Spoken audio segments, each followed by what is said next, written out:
The most unsettling thing a man can do is let the world assume he has already peaked. I spent the better part of 3 decades doing exactly that. And I did it with my eyes wide open. My name is Gordon Whitfield. I am 63 years old, and I live in a terrace house in Fitzroy, Melbourne, 2 streets back from the noise of Brunswick Street, close enough to hear the trams but far enough that nobody bothers you on a Sunday morning. I take my coffee strong, and I take my time with most things. People who know me well would say I am steady. People who don't know me well tend to assume I am unremarkable. Over the years, I have come to understand that those 2 descriptions are not the same thing, even though most people treat them as if they are.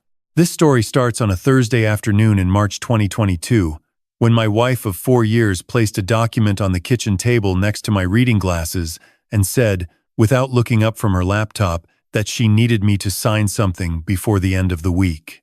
I looked at the document. 12 pages, her solicitor's letterhead in the top right corner, her signature already on page 10 in that particular shade of navy ink she used for anything she considered final. It was a postnuptial agreement. I want to be clear about what that means, because it matters. A postnuptial agreement is a legal contract signed after marriage that determines how assets will be divided if the marriage ends. It is different from a prenuptial agreement, which is signed before the wedding. My wife, who held a senior partnership at one of Melbourne's more prominent commercial law firms, understood that distinction better than anyone. She had used precise language on purpose. I picked up the document, set it back down, picked it up again. On page 7, where my financial contributions to the marriage were described as negligible and largely domestic in nature, something settled very quietly in my chest. Not anger. Something closer to recognition. Welcome. Settle in. This one will take you somewhere you did not expect to go. But the story does not begin in that kitchen in Fitzroy in March 2022. It begins 4 years earlier, at a fundraising dinner in the Botanic Gardens in October 2018, where a woman in a dark green dress told me she had been watching me all evening and wanted to know why I was sitting alone near the dessert table. I told her I was waiting for the speeches to end. She laughed. Not a polished, event-appropriate laugh. A real one. Her name was Diane Hargreaves. Senior partner, corporate and commercial law, 48 years old at the time to my 59. Twice divorced, no children, sharp in the way that people are when they have spent 20 years in rooms full of people trying to outmaneuver them. She had the kind of presence that made other people stand up straighter without quite knowing why. I found her interesting. I still do. Even now. Even knowing everything I came to know. That is one of the harder truths of this story. And I am not going to pretend otherwise. What Diane thought she knew about Gordon Whitfield that October evening was this. Retired civil engineer, comfortable, modest investment portfolio, widower of 7 years, quiet life in Fitzroy, occasional consulting work to keep the mind active. A steady man. A safe companion. Someone who would not ask complicated questions about where she went on Tuesday evenings, or why certain client folders were always closed when she took calls at home. What was actually true. 31 years before that dinner, I had co-founded a structural engineering consultancy with 2 colleagues in Brisbane. We built it slowly, carefully, and without ever making noise about it. By 2003, we were operating across 4 states. By 2011, a large infrastructure firm out of Singapore made an offer that my accountant still refers to only as the number. We sold. I took my share, moved to Melbourne, and spent the following years doing exactly what I told people I was doing. A bit of consulting, a lot of reading, some travel, a terrace house with a good kitchen, and no mortgage. I had stakes in 7 private companies. I held property through a family trust. My late wife and I had established in 2004. structured across 3 entities. I had not told anyone my actual net worth since the year of the sale, and that was not carelessness. That was a decision I made deliberately and have never regretted. Money that announces itself attracts people who are more interested in the announcement than in you. I watched it happen to others and chose a different path. Diane and I dated for 14 months. She was attentive in the beginning, curious, warm in ways I had not expected. She came to Fitzroy on weekends. We went to the peninsula in winter. I cooked. She opened the wine. We argued pleasantly about things that did not matter, and agreed quietly about things that did. We married in January 2020 inches, the Dandenong Ranges. 26 guests, gray skies and tree ferns, and a celebrant who got most of the words right. Her colleagues sent expensive flowers. I remember noting that 2 of them were senior partners she had mentioned as difficult, and I filed that away the way I file most things, quietly, without comment. The first year was good. I mean that without qualification. Then came the Sunday in August 2021. She was at a conference in Sydney. I was home in Fitzroy, doing what I always did on quiet Sundays, making soup from scratch and listening to the radio. We had a shared household drive. The usual arrangement: insurance documents, property records, joint accounts. I was looking for the renewal notice on our contents insurance, and I took a wrong turn through a folder she had labeled General Admin. There was a document inside it called Notes GW Restructure. I opened it. I read it once, very quickly. Then I closed it, turned off the stove, and sat down at the kitchen table. Then I opened it again and read it slowly. It was 9 pages. Detailed, methodical, written in the same clean language she used for client briefs. Our marriage laid out as a financial structure. My assets described in a column headed Presumed Holdings Unconfirmed. Her plan broken into stages. Stage 1, 18 months in. Establish household expenditure patterns and document contributions. Stage 2, year 2 to 3. Increase her personal asset base through firm equity and investment. Stage 3, year 4. Initiate separation proceedings on grounds of financial imbalance, citing her superior contribution to the partnership. And at the bottom of page 6, a name: Marcus Elroy, senior associate at her firm, 12 years her junior, described in the notes as transition support. I sat at that kitchen table for a long time. Long enough that the soup went cold on the stove and the afternoon turned into evening and the street outside got quiet the way Fitzroy streets do on winter Sundays, all closed doors and yellow windows. Then I got up, reheated the soup, ate it at the table with the radio still on, washed the bowl, dried it, put it away. And while I was doing those ordinary things, I made a decision that I understood would take patience. I wasn't certain I still had at 59 years old. No confrontation, no phone call, no scene at the kitchen table when she got back from Sydney. Because here is the thing I have learned in 63 years of living. The worst thing you can do when someone has underestimated you is prove them wrong immediately. The immediate proof is satisfying but small. The long proof is something else entirely. She came home from Sydney on the Monday. I had made pasta. We opened a bottle of red from the Yarra Valley, the good one, the one we saved for ordinary Mondays that needed rescuing. She told me about the conference. I told her about my weekend, the edited version. We went to bed, and while she slept beside me, I stared at the Fitzroy ceiling and began planning. There are nights, and I will not tell you how many, when I lay there in the dark and felt something that had no clean name. Not rage, not even grief exactly, something more like the slow, specific sadness of realizing you had been chosen for what you concealed rather than what you offered. That the steadiness she had seemed to value, the quietness, the lack of ego, had been useful to her in ways she had mapped out before she ever laughed at one of my jokes in the Botanic Gardens. I had wanted it to be real. Even after I found that document, some part of me kept arriving back at that same stubborn hope. I recognized it for what it was, and I did not apologize to myself for having it. But I also did not let it change what I had decided to do. I made my choice. Then I called the one person I should have called immediately. Her name was Patricia Sue, and she had been my solicitor since the Brisbane days.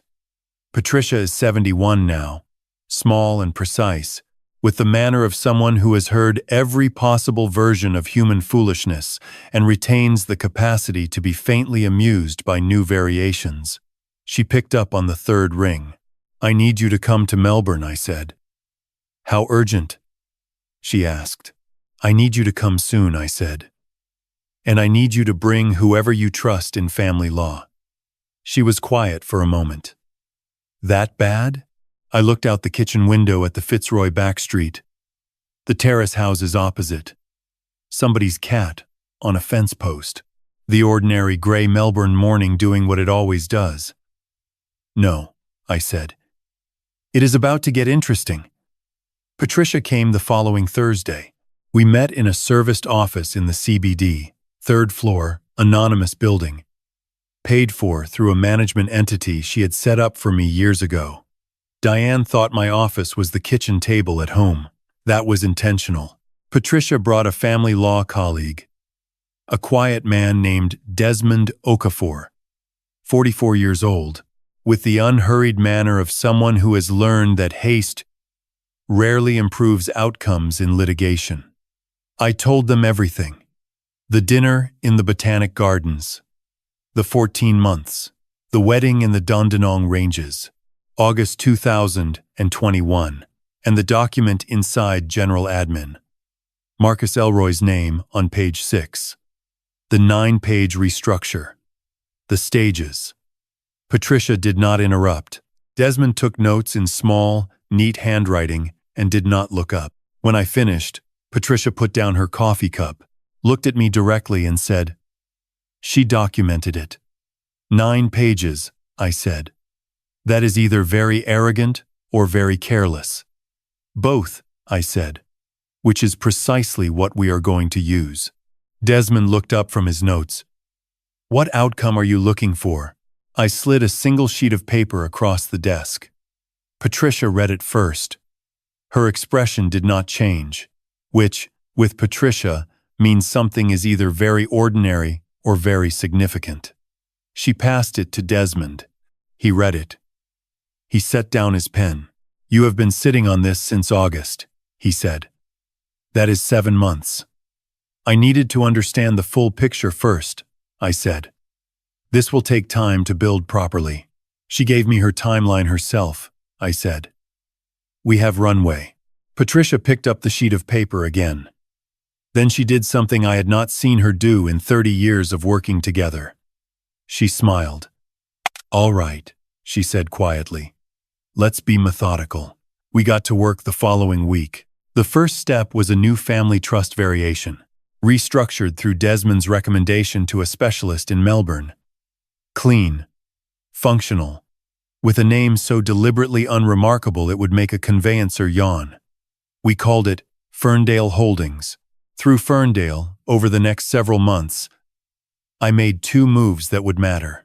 The first was a stake in a mid-sized commercial property management company in Brisbane, a company that held the leases on 3 buildings, whose tenants included, among others, 2 of Diane's firm's largest long-standing clients. Not controlling, not visible, just present at the table when renewals came up. I bought in through a secondary entity connected to Ferndale, the way one room connects to another, through a wall you have to know to look for. The second move was quieter still. Marcus Elroy, the name on page 6, was running a small side investment syndicate, 7 members, mostly professional contacts. He had been looking for an anchor investor to expand it. Patricia found someone who knew someone. 4 layers of separation. All documented, all clean. By the middle of 2022, I was a silent, limited partner in the investment syndicate of the man my wife had described in her 9-page plan as transition support. I want you to sit with that for a moment. I continued making dinner.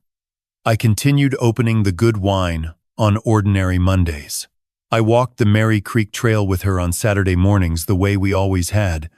Autumn light through the plane trees, the smell of creek water and eucalyptus, the city sounds fading behind us.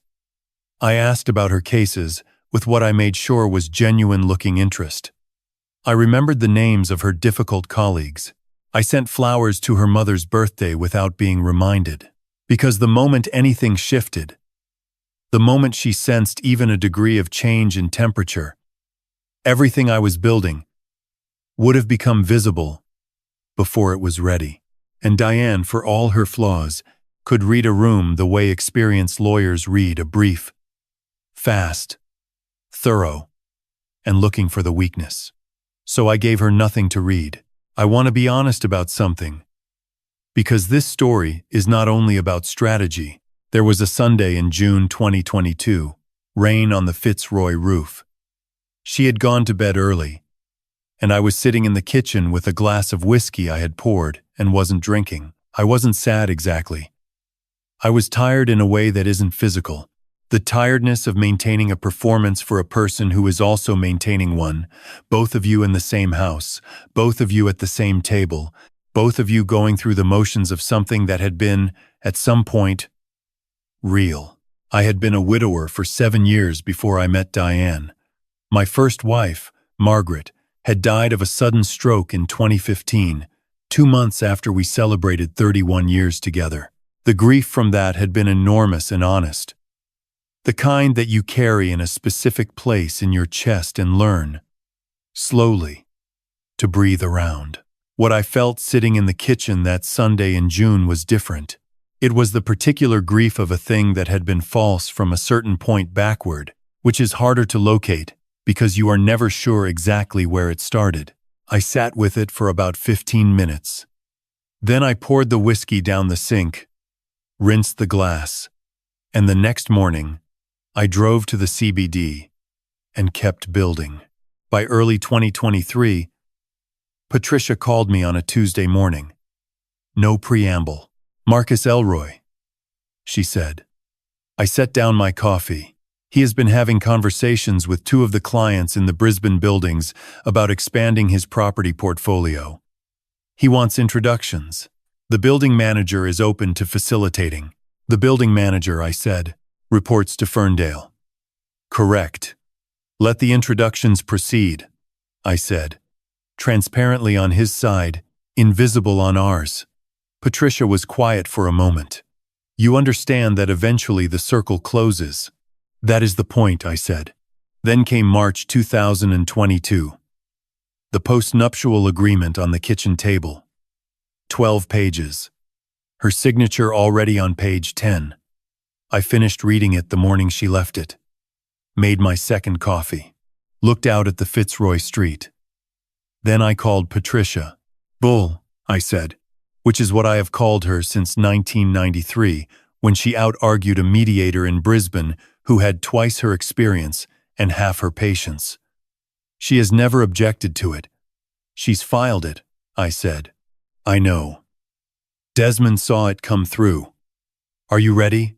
I watched a tram go past the end of my street, the old wooden kind they still run on certain lines, moving through the morning like it had all the time in the world. 2 more weeks, I said. Patricia and Desmond spent those 2 weeks assembling what they called the response brief. When Patricia brought it to the CBD office and set it on the table, it was 41 pages. I read every page. It contained Ferndale Holdings and its subsidiary entities, fully documented. The Brisbane property stakes and their connection to Diane's firm's 2 largest clients, the Elroy Syndicate. All 4 layers traced back to Gordon Whitfield. 7 private company stakes, the family trust structure, property across 2 states. Assets that had never appeared in any document Diane had ever seen. Her postnuptial agreement had been drafted in a world where Gordon Whitfield was a retired engineer with a modest super and a comfortable terrace house. She had written the terms herself. "Send it," I said. The response came 4 days later. Not from Diane. From her colleague, a senior partner named Helen Forsyth, who by all accounts had 25 years in family law and the composure of someone who believed she had encountered every configuration of human financial arrangement. Desmond told me the call lasted 8 minutes. He said Helen Forsyth spoke carefully, the way people speak when they are recalculating a position in real time. "Mr. Okafor," she said, "your client's financial position appears to be considerably more complex than we understood." "Yes," Desmond said pleasantly. "It does. Mr. Whitfield would like to revisit the terms of the postnuptial agreement," she said. Desmond looked across at me. I shook my head. "The terms are hers," Desmond said. Gordon would not change a word. A silence. Long enough to be informative. "I see," Helen Forsyth said finally. "I will need to consult with my client." Desmond hung up. He looked at me. "How do you feel?" he asked. I thought about a Sunday evening in August 2021. A folder labeled General Admin, 9 pages in clean legal language. My name in a column headed Presumed Holdings, Unconfirmed. I stood up and put on my jacket. "Hungry," I said. "There's a Vietnamese place on Ligon Street I've been meaning to try for 6 months. Let's go." There is a moment in every long undertaking when the weight of what you have been carrying shifts. Not a dramatic shift. Not a collapse. A quiet, almost imperceptible redistribution, like a bridge settling into its footings after years of gradual load. That is what happened the afternoon. Diane came home early on a Wednesday. Diane never came home early. The woman treated the office on Collins Street as her primary address and our home as the place where her mail arrived. But there she was at 3 in the afternoon, in our kitchen in Fitzroy, sitting at the table in the chair she always sat in. No laptop open, no documents spread out, just sitting. I knew immediately.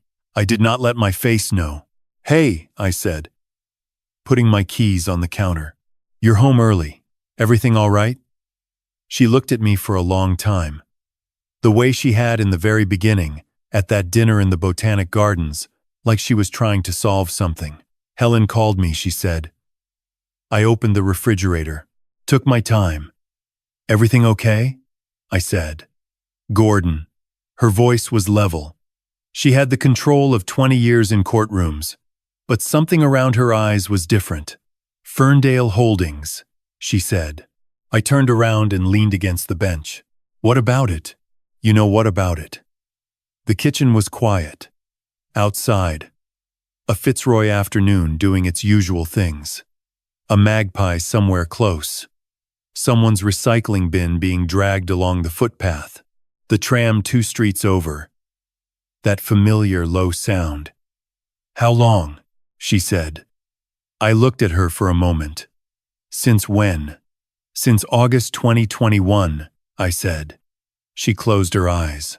Just briefly. Then opened them. "The folder," she said. "The folder," I said.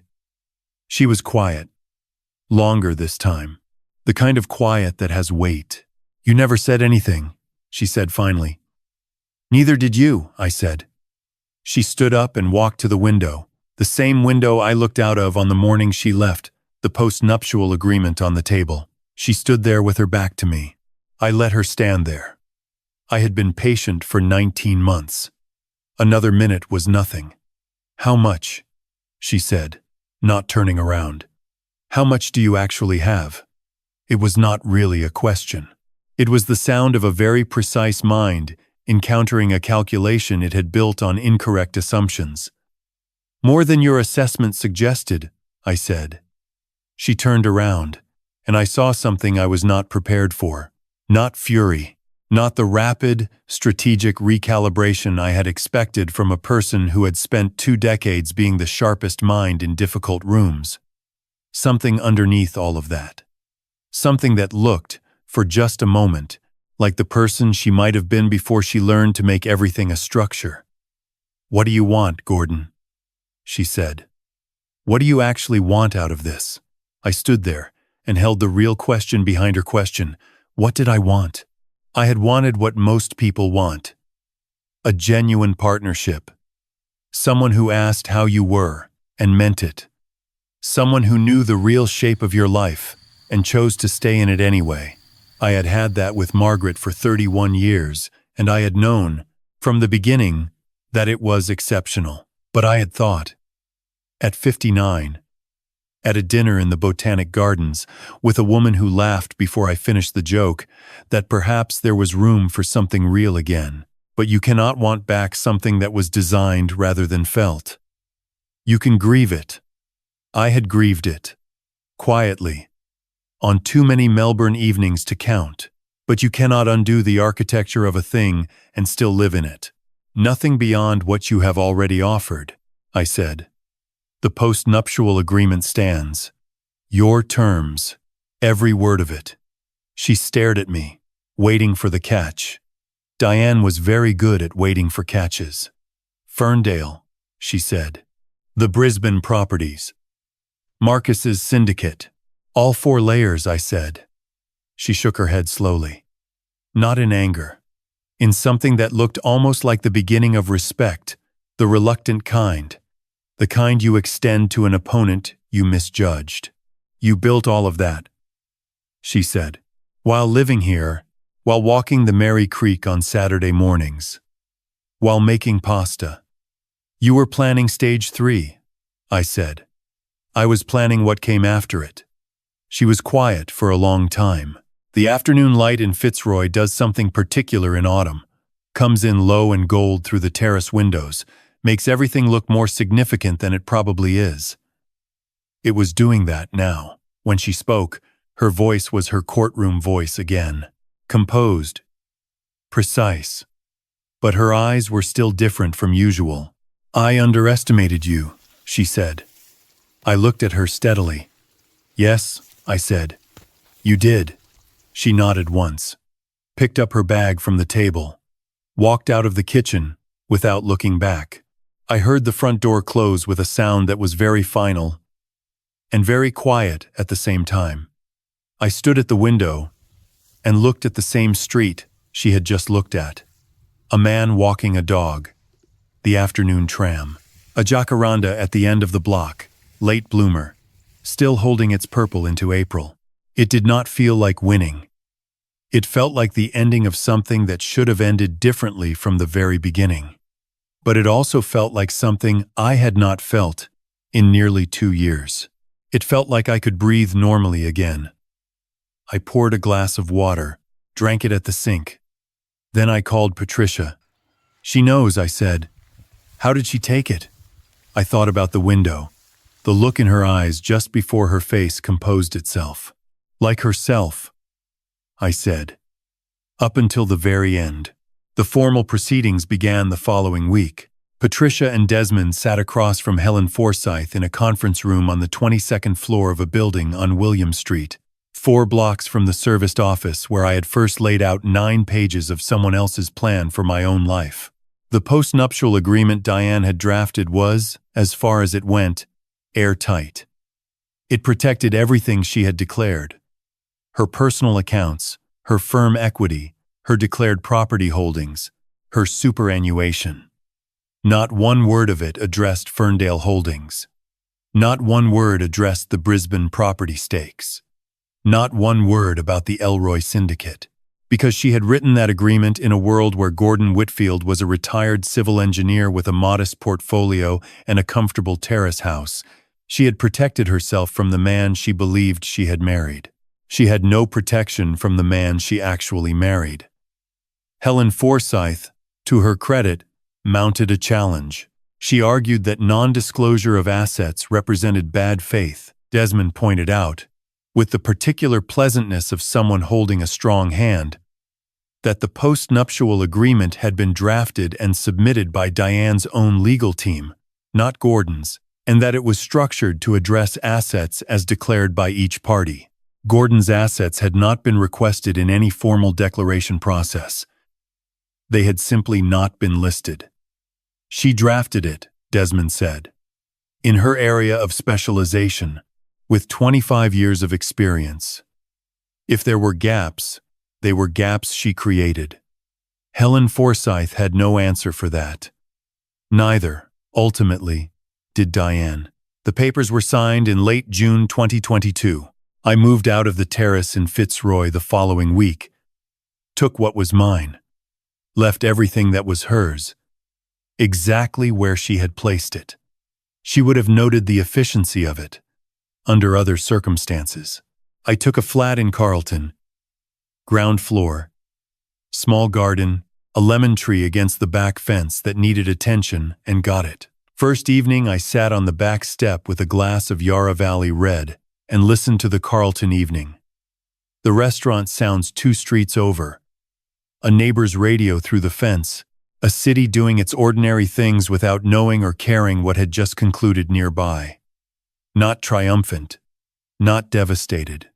Still, in the way that follows a long and careful effort, the kind of stillness that arrives when you finally set something heavy down.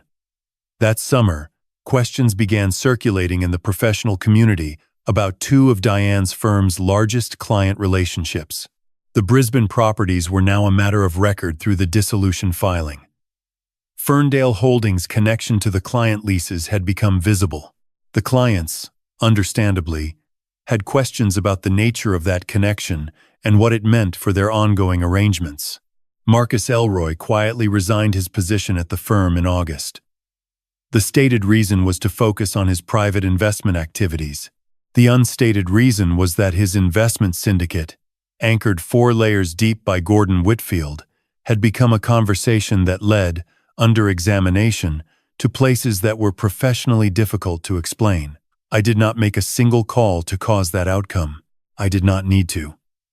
By September, Patricia forwarded me a message from a property industry colleague of Desmond's, not adversarial. She stressed, more in the nature of an inquiry. The Brisbane Property Group, whose stake I held through Ferndale, was looking for a more active presence on its advisory structure. Would Mr. Whitfield be interested in a formal role? I read the message twice. Thought about an October evening in 2018 inches, the Botanic Gardens. A woman in a dark green dress appearing beside me at a fundraising dinner. A laugh that was real before she knew whether it needed to be. "You're not working the room," she had said. "No," I said then, but I had been paying attention to everything in it. I called Patricia. "Tell them I will take the advisory chair," I said. She was quiet for a moment. "You know she will see that announcement eventually." "I know." I looked out the Carlton garden at the lemon tree. Late afternoon sun on the back fence. The ordinary beautiful light of a Melbourne autumn, doing what it always does, arriving without announcement, staying just long enough. "And?" Patricia said. "Nothing," I said. "It is just what happens next." On a Saturday morning in early October, I read about the appointment in a trade newsletter over coffee at a small cafe on Lygon Street. Good coffee, corner table, no one who knew my name, the kind of anonymity I have always preferred. My daughter called at 10:30.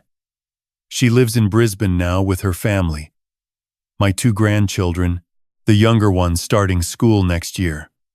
"Dad," she said, "I saw something in the property news." "Morning, sweetheart. Is that the company? Is that connected to Diane? I heard you mention those buildings once. A while back." "Yes," I said. She was quiet for a moment in the way she has always been quiet when she is deciding whether to ask the next question. "Are you okay?" she said. I thought about that. I thought about a cold kitchen in August 2021 and a document I was never supposed to find. I thought about 19 months of patient, quiet, careful work. I thought about a glass of whiskey I poured and did not drink on a rainy Sunday in June 2022. I thought about Margaret, who chose me without a strategy and stayed without conditions for 31 years, and whose absence is still, even now, a specific shape in my daily life. I thought about what I had wanted and what I had gotten instead, and whether those two things, as different as they were, had added up to something I could carry without shame. "Yeah," I said. "I'm all right. And the thing is, I meant it in the way you can only mean it once you have been honest with yourself about everything it cost." There is something I want to say before I finish, because a story like this one is easy to read as simple vindication. The clever man outwits the calculating woman. The patient one wins. Everyone gets what they deserve. But that is not quite what I take from it. After all of it, after all the months and the legal documents and the Carlton flat and the lemon tree, I take this.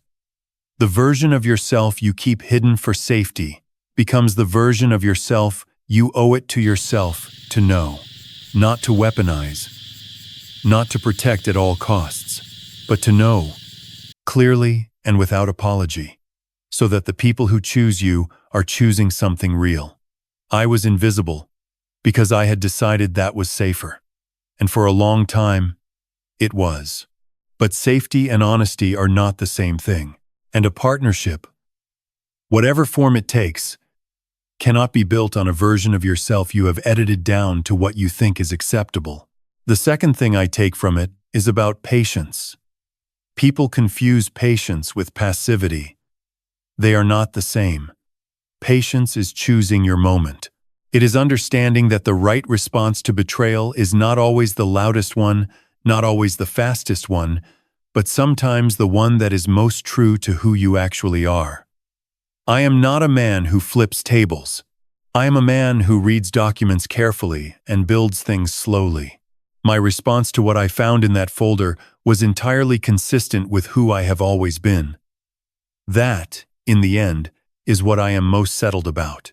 And the last thing, perhaps the most important, at 63 years old, sitting in a Carlton garden with a glass of decent red and a lemon tree that needed someone to look after it, I made a decision that I recommend to anyone who finds themselves on the far side of a long and difficult chapter. I decided to be findable.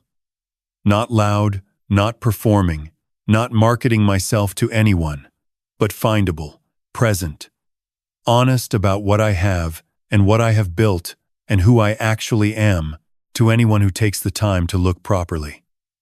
The right people, I have learned, always look properly. You just have to give them something real to find.